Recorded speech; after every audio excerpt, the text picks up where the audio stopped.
Summary of 7 Strategies for Wealth and Happiness by Jim Rohn. Introduction. Have you ever seen those would you rather questions that pop up on Facebook and Instagram? Our friends and acquaintances share them in the hope of sparking conversation, and they always say things like, would you rather be poor and happy or rich and miserable? Would you rather have love or a meaningful career? These questions are increasingly popular, and although they can be trite and annoying, they also reflect the reality of our everyday struggles. Because the truth is that everybody wants to be happy, and everybody wishes they had enough money to pay the bills. Maybe you don't even want to be wealthy enough to buy a Maserati, but you wish you had at least enough to live comfortably. These are pretty universal desires, but for most of us, they feel as unattainable and unrealistic as those question games on social media. For many people, life really does feel like a weird toss-up between happiness and wealth. For others, both options feel completely out of reach. So how can we change that? How can we find both happiness and wealth in our daily lives? Over the course of this summary, we'll explore the author's answer to these questions. Chapter 1. Maximize your time and productivity by setting goals for yourself. This book is about achieving wealth and happiness, but you won't find any get-rich-quick schemes or guarantees to make your life better overnight. Instead, this book only contains practical pieces of advice that you have to implement if you want to see results. But before we dive into our first trip for achieving wealth and happiness, it's important to consider the obstacles that stand in our way. After all, if everybody wants to be happy and wealthy, why aren't we? What's holding us back? The author observes that there are a few common things that keep people from being happy and successful. One thing is the sensation of being stuck. Whether you feel stuck in your personal development or in your professional life, it's easy to feel as though you're trapped in a rut, and it's impossible to get out. And the longer you stay in that rut, the more unmotivated you'll feel. So what can you do to break free from that rut? How can you get out and reclaim your potential? The author believes that setting goals for yourself is the first step. But for some people, that might be more easily said than done. For example, do you ever feel like your to-do lists have to-do lists? Or like you're drowning under all the planners, organizers, and productivity accessories you buy? You buy them under the assumption that if you can just have the right tools in your tool belt, you'll be able to take control of your life and maximize your productivity. Unfortunately, however, you've probably already noticed that it doesn't work that way. Because all those tools are exactly that, tools. They're helpful things for you to use in the same way that a tire gauge can help you fix a tire.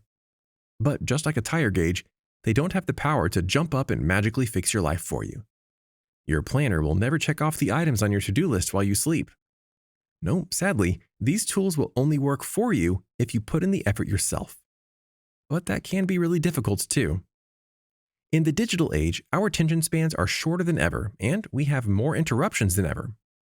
Staying on track with a singular task can feel impossible. The same is true with self-incentivizing. Sure, you could tell yourself, get this done and then you can have a cupcake. But we all know that you could just eat the cupcake right now whether you get the task done or not. So how can you do it? How can you make a plan, stick to it, and truly accomplish your goals? The author believes that prioritizing your tasks is the first key to unlocking your best, healthiest, and most productive life. Forgetting to plan ahead is easy. With the hectic pace of our modern life, it seems like the next week or year's workload is upon you in the time it takes to blink. But if you want to stay on top of your schedule, instead of letting it roll over you, Pazin believes that planning ahead is crucial. So, how can you plan effectively? One great strategy is to organize and categorize the types of things you're planning for. For example, there is a world of difference between planning for next week's board meeting and planning a change of career.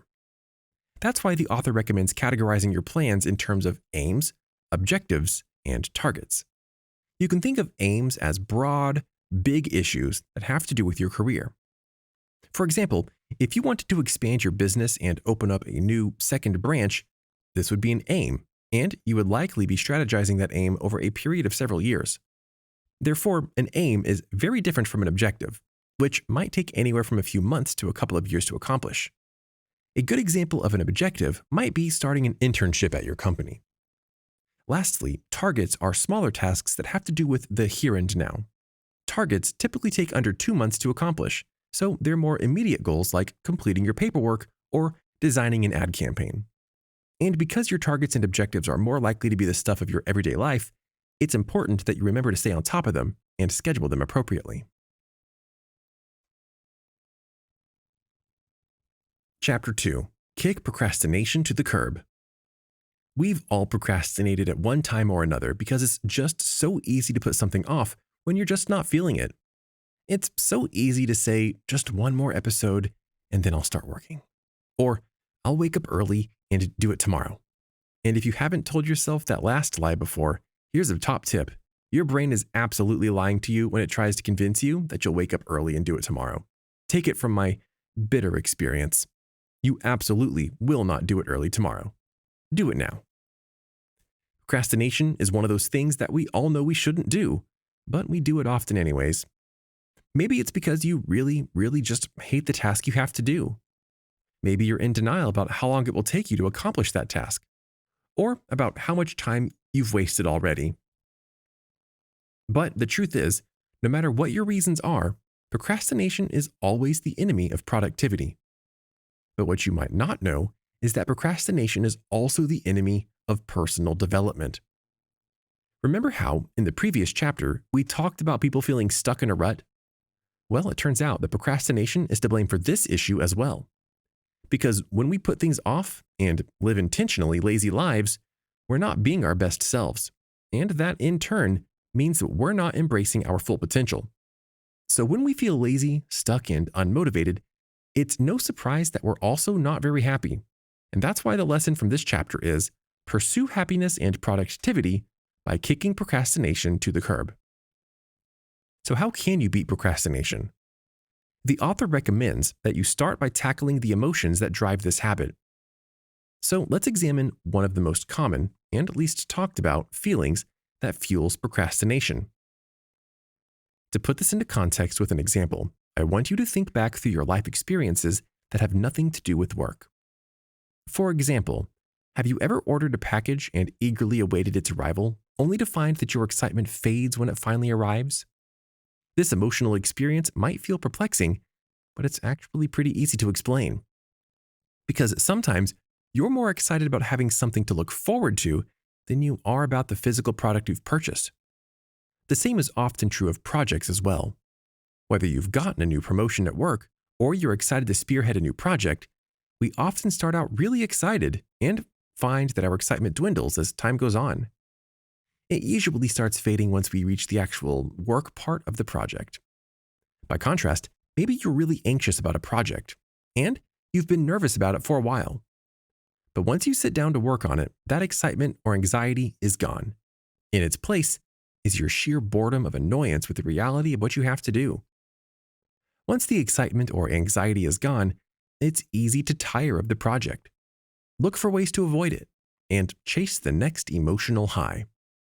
It's therefore unsurprising that this cycle is a huge factor in the development and maintenance of our relationship with procrastination.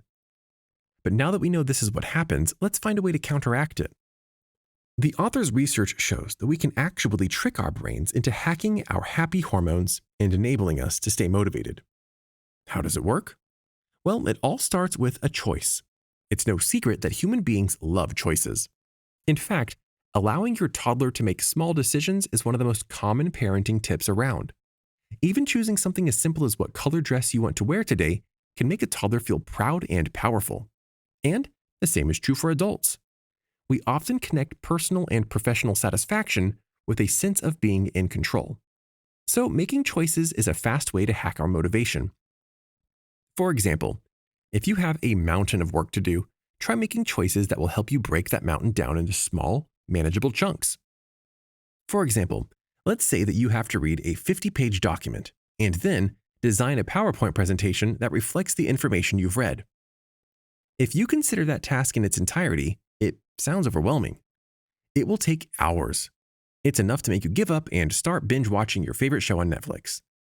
But what if you broke that big task down into smaller increments and addressed each one at a time? You can start by reframing your task in your mind and thinking, I have to read this document first. If you can do this in a relaxing workspace, preferably with a delicious coffee or tea for a dash of yummy motivation, then it's easier to focus on one task at a time. And once you've accomplished that task, reward yourself with a little break or a cupcake and move on to the next one.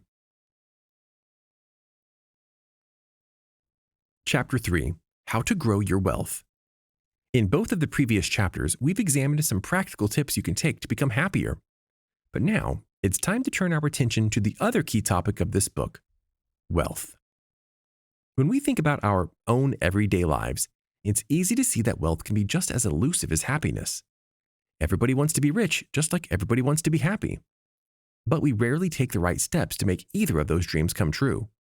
So in this chapter, we'll learn how you can cultivate good financial habits that will help you increase your wealth.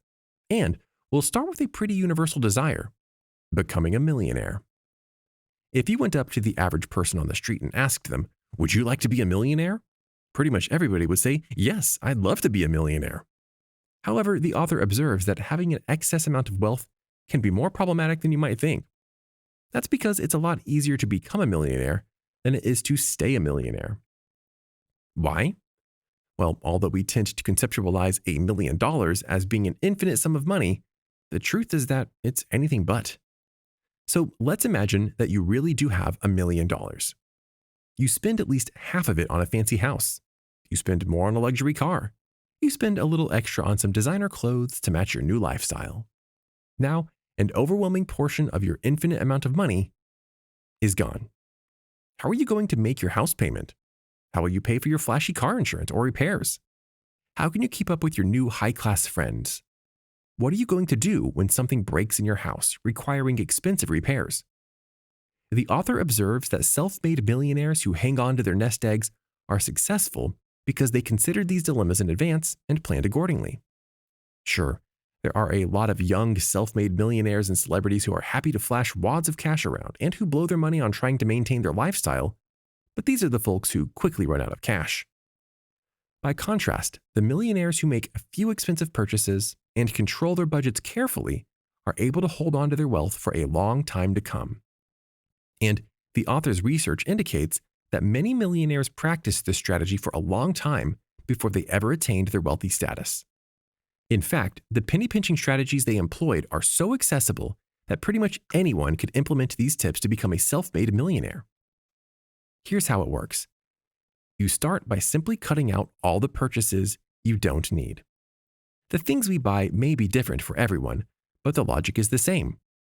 Because at one point or another, everyone has thought, "Oh, it's only $5, $10, or $15. It won't hurt just to spend a little bit." But every time we employ that logic and spend another small amount on something we don't need, we're throwing away another little bit of money.